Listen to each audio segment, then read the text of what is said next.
2020 já vai ficar na memória como um dos anos mais bizarros que a gente já viveu, até por conta do coronavírus, né, e toda essa bagunça que o vírus deixou no mundo. Mas como se não bastasse isso, nesse ano ainda teve alguns acontecimentos bem bizarros que fez muita gente achar que realmente chegamos no fim do mundo, no fundo do poço, e era isso. Oi, eu sou a Cibele e sejam bem-vindos à Terra do Medo!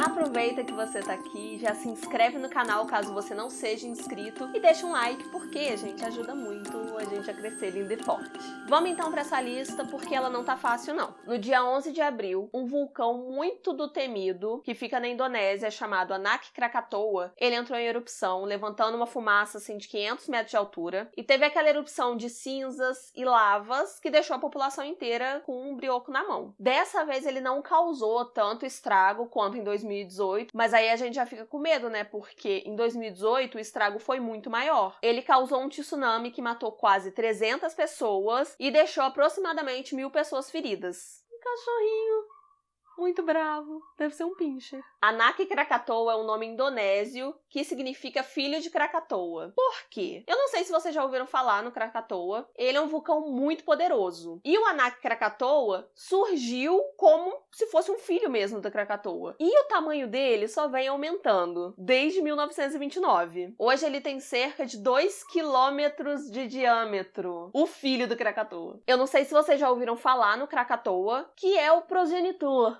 do Anak Krakatoa, que a explosão dele fez mudar o clima do mundo inteiro e também lançou detritos até 100 quilômetros de altura, além de causar vários tsunamis enormes que mataram várias pessoas. Como eu já falei, o Krakatoa, ele mudou o clima do mundo inteiro, ele alterou luz, alterou a cor do crepúsculo. Gente, você imagina o poder de um vulcão que altera o clima do mundo inteiro? Em 1883, ele teve uma erupção maciça que foi 10.000 vezes mais poderosa do que a bomba atômica, né, que atingiu Hiroshima. Essa foi a erupção mais poderosa do Krakatoa e ela matou cerca de 36.000 pessoas, destruiu várias aldeias e as cinzas chegaram até na Europa. A pequena ilha de Krakatoa foi praticamente toda destruída. A explosão do Krakatoa é tida até hoje como o som mais alto ouvido na história. Para você ter noção da altura da explosão, teve relatos de marinheiros que estavam a dezenas de quilômetros de distância que tiveram seus tímpanos estourados por causa da explosão, por causa da altura da explosão. Há estimativas que o clima só voltou ao normal 5 anos depois da explosão do Krakatoa, lá em 1888.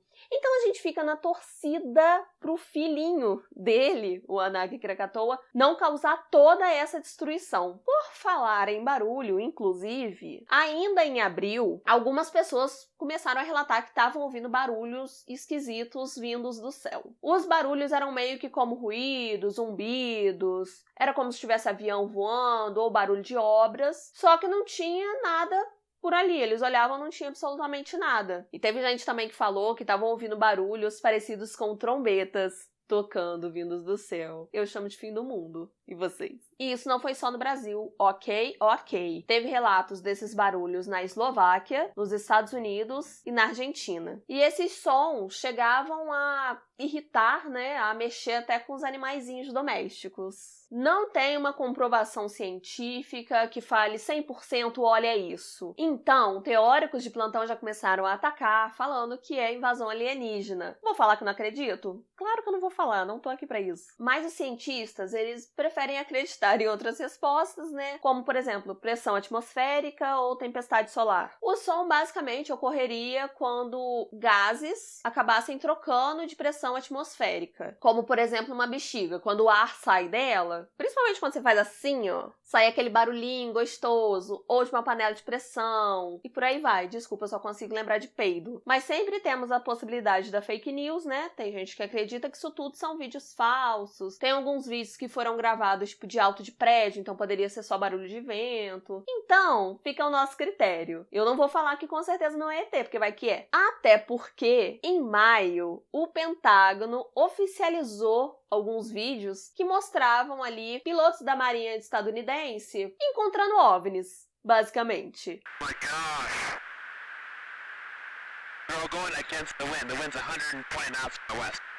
Look at that thing, dude. São 3 vídeos diferentes, um gravado em 2004 e os outros gravados em 2015. E nesses vídeos, pilotos e operadores, eles observavam, né, objetos não identificados voando por aí. Em um desses vídeos, o jato da Marinha se encontra com um objeto oval, branco, não identificado, na costa de San Diego em 2004. Na época, o piloto David Fravor, ele deu uma entrevista falando que quando eles se aproximaram desse objeto, ele simplesmente acelerou e desapareceu no ar.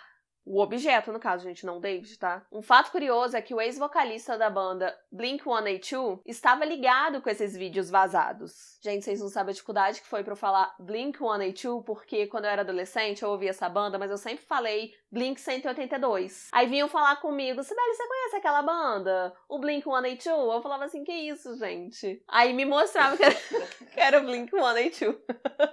Desculpa, gente, só um parênteses aqui desnecessário pra me humilhar. O Tom DeLonge, ele se afastou da banda em 2015 porque supostamente ele estaria travando ali o desenvolvimento da banda. Se eu falei o nome errado, gente, não me corrijam. Não sei falar nome de gringo mesmo. E parece que ele tava meio travado ali nos trabalhos da banda, justamente porque ele tava bitolado com os OVNIs. Ele fundou uma companhia, a To The Stars Academy, que já produziu uma série de estudos e conteúdos sobre OVNIs e foi fundamental em disponibilizar os vídeos da Marinha Norte-Americana, além de explicar esses fenômenos que foram vistos na tela. No ano passado, a Marinha já tinha confirmado que esses vídeos são realmente reais, só que mesmo assim o Pentágono achou importante se pronunciar pra não parecer que estavam escondendo coisa, sabe? Que o vídeo tinha alguma coisa a mais, pra realmente não criar tanta teoria em cima de uma coisa que aparentemente é simples. Até hoje, os objetos desse vídeo e tal são classificados como não identificados. O que não quer dizer que sejam ETs. Eles não confirmaram assim, é ET. Não, eles confirmaram que tinha um objeto não identificado voando. Mas, estamos aqui para duvidar? Não estamos aqui para duvidar. Mentira, a gente também não tá falando que é ET não, tá? Eram reptilianos, obviamente. Agora a gente vai para um fato que provavelmente você já conhece, que você viu e que talvez você tenha ficado com muito medo. Em junho, a gente começou a ouvir o burburinho de que uma certa nuvem de gafanhotos poderia chegar aqui no Brasil. Era uma nuvem, gente, de aproximadamente 40 milhões de gafanhotos. E vocês já devem ter visto o vídeo, gente, é de arrepiar. Eles não fazem nada, né? Eles não mordem, não, né? Não, só vai prejudicar a agricultura. Com toda certeza, só vai prejudicar a agricultura, mas eu fico com medo deles me comerem viva. Vai, com certeza. Né? Vai me comer viva. É, vida de inseto. É vida de... Eu aprendi a ter medo de gafanhoto. A nuvem se formou no Paraguai e em maio ela já estava avançando para a Argentina. E o medo era que ela viesse para o sul do Brasil e acabasse atrapalhando ali o movimento agrícola. Graças à chuva, ao frio, a nuvem de gafanhotos passou longe daqui, mas já foi o suficiente para criar várias teorias de que o fim estava próximo. Eu mesmo, gente, primeira coisa que eu lembrei quando eu fiquei sabendo dessa nuvem de gafanhotos era das 7 pragas do Egito. Pensei assim, pronto, começou. Já teve a porcaria do coronavírus, agora a nuvem de gafanhoto. Era só o que me faltava mesmo. Eu mesma, gente, o meu medo nunca foi plantação ser atingida. Minha maior preocupação era da nuvem chegar na cidade, eu passar pra ir comprar um pão e o gafanhoto agarrar no meu cabelo. Em junho, um símbolo enorme assustou os donos de uma fazenda na cidade de Vimy, na França. Os agróglifos, que é o nome desgraçado que deram pra isso, que é muito difícil de falar, que eu levei agora na cara, é o nome que foi dado pelos especialistas. Destruíram cerca de 300 metros quadrados de trigo, o que deixou ali os donos da fazenda bem tristes, porque já estava pertinho da colheita. Esse símbolo acabou atraindo curiosos ali da região, mas também pessoas que moravam bem longe dali. Isso porque a própria família começou a divulgar no Facebook as imagens e, claro, que teorias iriam começar a surgir para tentar descobrir o que era esses símbolos, por que eles estavam aparecendo. Claro que teve gente que acreditou que era ET. Primeira coisa que a gente pensa em qualquer situação, né? É lei. Tiveram pessoas que foram mais a fundo também e acreditavam que esses desenhos eram uma referência aos Cavaleiros Templários e também ao passado turbulento da cidade, que foi completamente devastada na Primeira Guerra Mundial. Essa notícia é recente, mas não é de hoje que esses desenhos e implantações aparecem por aí. Há relatos de aparição desde o século XVII, mas foi lá pela década de 1970, 1980 que esses desenhos começaram a se popularizar na Inglaterra, foram se espalhando pela Europa, até chegarem no nosso querido Brasilzão de meu Deus. Cala a boca! Com esses desenhos aparecendo em tudo quanto é canto, só reforçou mais a teoria de que eram ETs. Porque poderia ser uma forma deles se comunicarem, às vezes demarcar onde já foram. Chegou o boi aqui, ó.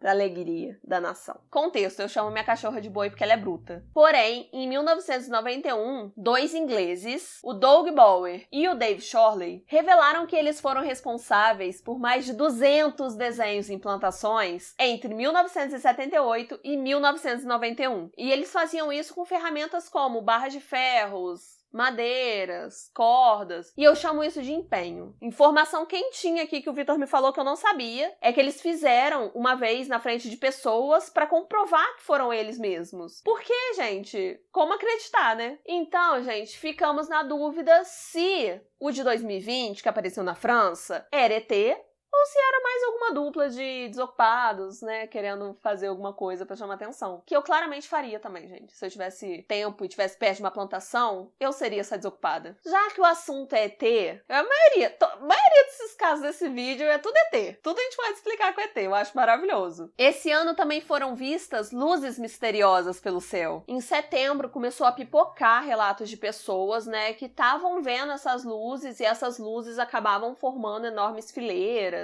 E não foi um ou outro relato, foram vários relatos sobre isso. E essas luzes também foram vistas não só no Brasil, né, mas também nos Estados Unidos, no Reino Unido e em vários outros lugares. Na verdade, essas luzes têm uma explicação. Elas são os primeiros 60 satélites lançados pela empresa chamada SpaceX, que é dirigida pelo Elon Musk. Se começar um barulhinho, tá? É chuva. Olha que delícia, tá? Cai no céu lá fora. Isso foi por causa do projeto chamado Starlink, que no caso é para ter internet, né, mais rápida em tudo quanto é lugar do mundo, através de satélites. Antes da gente ir pro próximo fato completamente bizarro dessa lista, já se inscreve no canal se você não for inscrito e deixa o seu like porque ajuda muito a gente a crescer. Aproveita e compartilha com um amigo seu também, porque é bom que vocês trocam ali uma ideia, vê quem lembra, quem não lembra, quem viveu. Vamos pro último caso, fica até o final. Uma estrutura metálica com mais de 3 metros de altura apareceu no deserto de Utah, nos Estados Unidos. E esse objeto, completamente bizarro e enorme, foi descoberto por um biólogo que estava ali estudando um rebanho de ovelhas. Ele viu quando ele estava sobrevoando o local. O Escritório de Segurança Aérea do Departamento de Segurança Pública de Utah divulgou as imagens desse monolito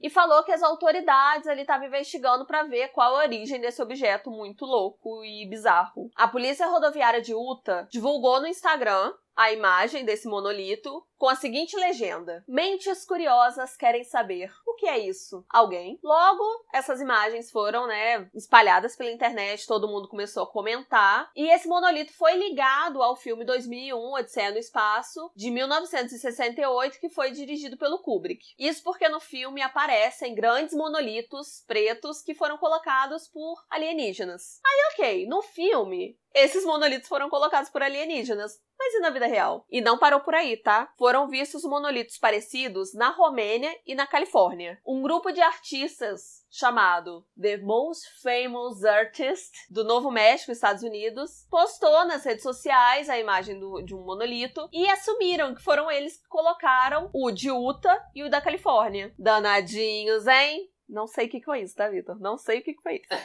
Eles ainda soltaram um shadezinho falando que o monolito estava à venda. $45 mil. Você quer? Pode comprar. É porque eu não quero mesmo, entendeu? Senão eu compraria. Segundo os artistas, a intenção deles era fazer com que a população pensasse que até os alienígenas estavam tentando entrar em contato com a gente nesse ano muito louco. Como se precisasse disso, né, meu anjo? Porque a gente já pensa isso sem incentivo nenhum. Porém, em dezembro, uma moradora da ilha de White, na Inglaterra, estava passeando pela praia quando ela viu um monolito. Aí volta a especulação de quem poderia ter colocado esse monolito lá, porque aparentemente já tinha acabado a história, sabe? Quando perguntaram para aquele grupo de artistas se foram eles, né, que voltaram a colocar monolitos, eles responderam o seguinte: o monolito está fora do nosso controle a essa altura. Boa sorte a todos os aliens trabalhando duro ao redor do mundo para propagar o mito. Ou seja, pode ser que um outro grupo tenha pegado a referência, se sentiu influenciado e decidiu também espalhar monolitos por aí. Quem sabe, gente, daqui a pouco não aparecem um aqui no Brasil. Essa foi a lista, eu espero que vocês tenham gostado. A gente se vê na quinta-feira para falar sobre fim do mundo. Sim, vários fins do mundo que a gente já passou, que o mundo já passou. Espero vocês. Ativa o sininho. Tchau! Thiago Andrade danificou sua... Filho da mãe! Parem de danificar minha vila!